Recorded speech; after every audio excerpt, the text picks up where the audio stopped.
come to all the concerts? London and Newcastle and Stafford one. Why is it so important to go to all the concert dates outside London as well? You get the whole tour, you know, you get more music, enjoy it more, I suppose. You see him on stage and, you know, you're sort of an example.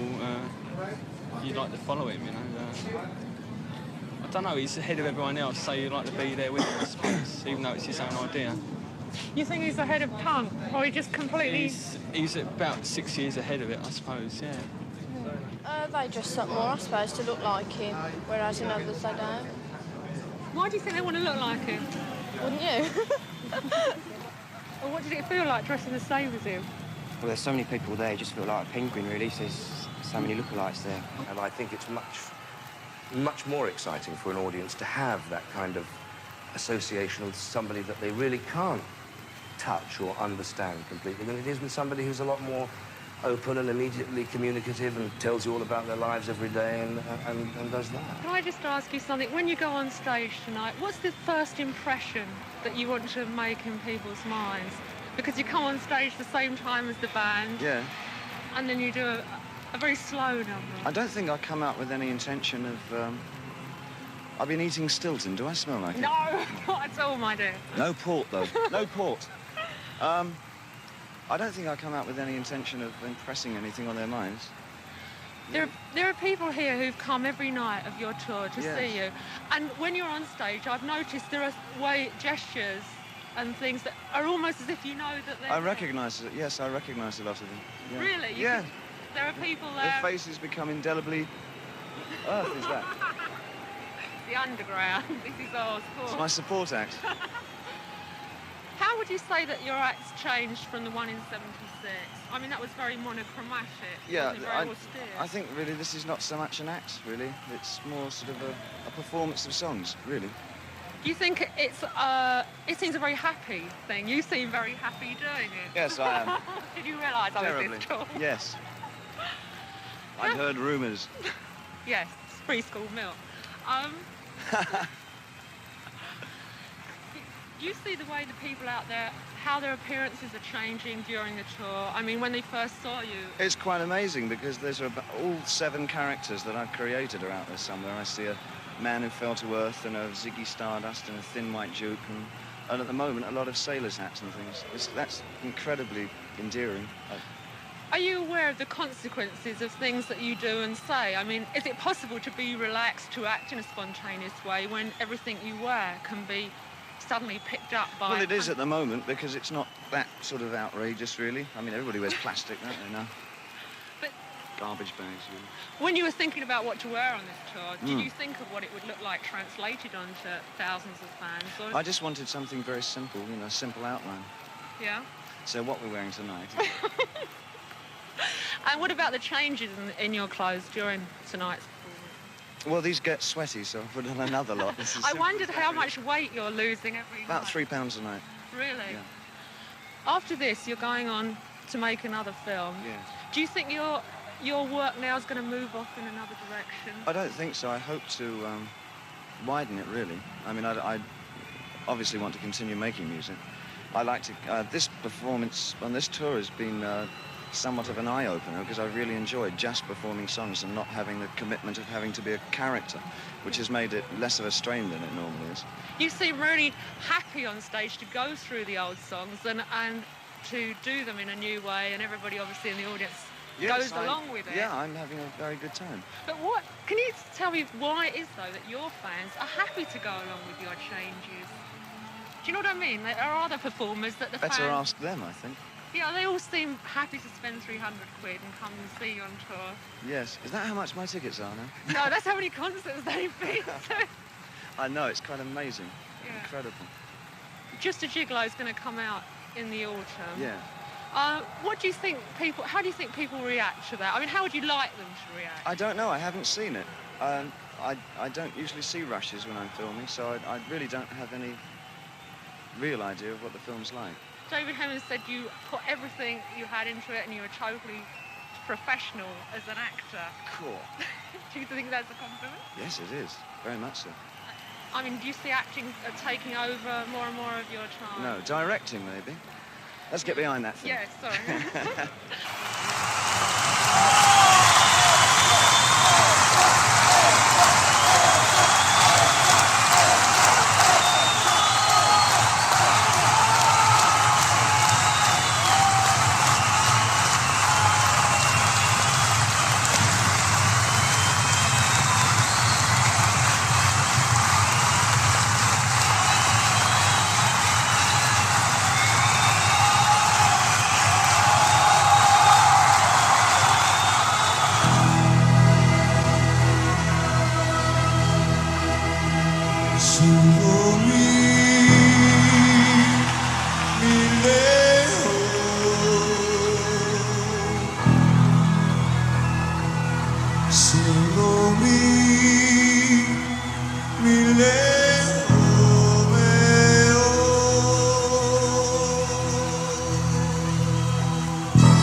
great guitar.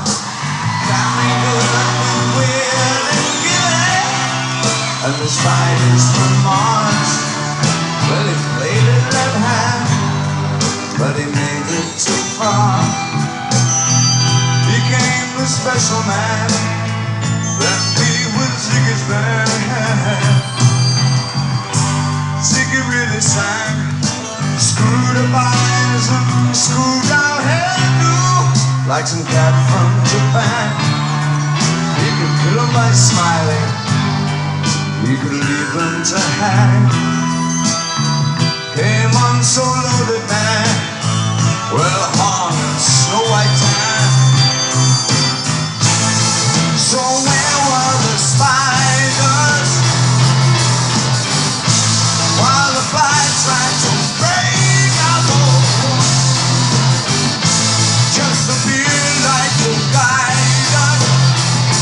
So we bitched about his pants and shirt, crushed his sweet hands.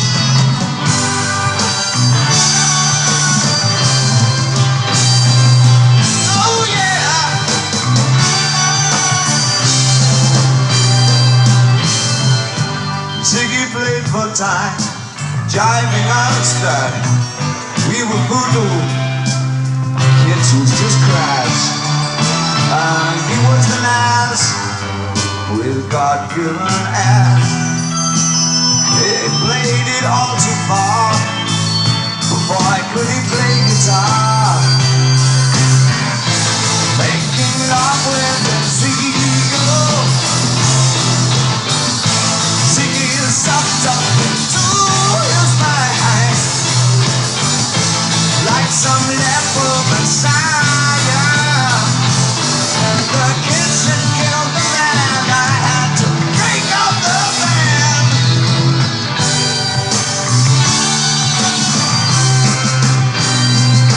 Oh yeah.